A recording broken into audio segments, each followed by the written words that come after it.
Guys দেখো আমাদের বুড়িমা শাক চলে এসেছে। এই শাকটা এই কিছু বছর আমার ভাই দিচ্ছে, মানে আমার কাকিমার ছেলে। তো যাই হোক, মা ওকে ভালো রাখুক আর ভালো করে কাজ দিয়ে চালিয়ে যান। ও hello guys, welcome back to my channel. আমি রিনা হাজির হয়েছি একটা নতুন ব্লগ নিয়ে। আজকে বিসর্জন, তাই জন্য আমরা শাড়ি টাড়ি পরে এইভাবে রেডি হচ্ছি। আর এই যে আমাদের মা, আমাদের হাসির মতো গোষ্ঠী। আজকে মায়ের এই বছরের মতো শেষ আরতি দেখা। তো পুজোর 5টা দিন বোঝা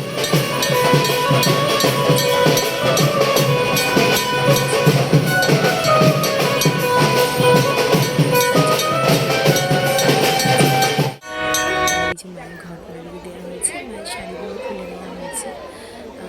তারপরে মায়ের রূপো আর সোনার অলঙ্কারগুলো খুলে দেওয়া হবে। বিশ্বাস করো, আমাদের মাকে নামানো দিতে ইচ্ছা করছে না। এরপরে দেখো আমাদের মাকে ফুলের সাথে সাজানো হচ্ছে। এই পুজোর 5টা দিন আমাদের কাছে যে কি, এই হাসিমাদুর গ্রামবাসীর কাছে যে কি ভাষায় বোঝানো যাবে না। অনেক দূর দূরান্ত থেকে আসে এখানেও আমি মায়ের বরণ হচ্ছে। ওই মায়ের বরণ দেখে আমরা শেষে আমাদের মাকে মায়ের কাছে এলাম।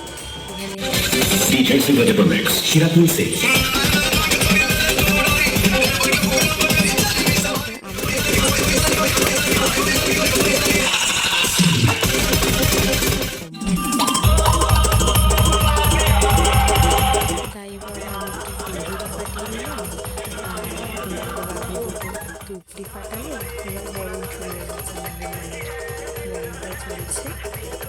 আর তার সাথে সাথে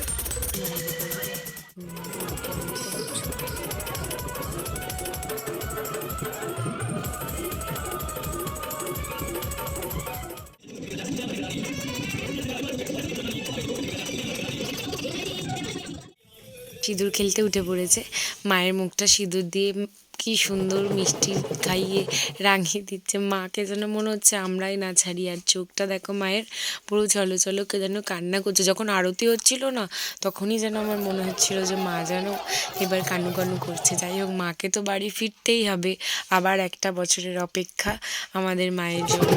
একটা বছর দেখতে দেখতে জানি ঠিক কেটে যাবে, মা আবার আমাদের সঙ্গে আসবে। মা এসেছে যেন কত আনন্দ হই হই নিয়ে একসাথে। মা চলে যাবে যখন আমাদের গ্রামটা পুরো নিঃস্ব খালি হয়ে যায় যেন।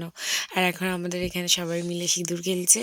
আর এই যে আমাকেও দেখো সিঁদুর মাখিয়ে কি করেছে। তারপরে আমাদের মায়ের আগে ঘট বিসর্জন হয়ে গেল।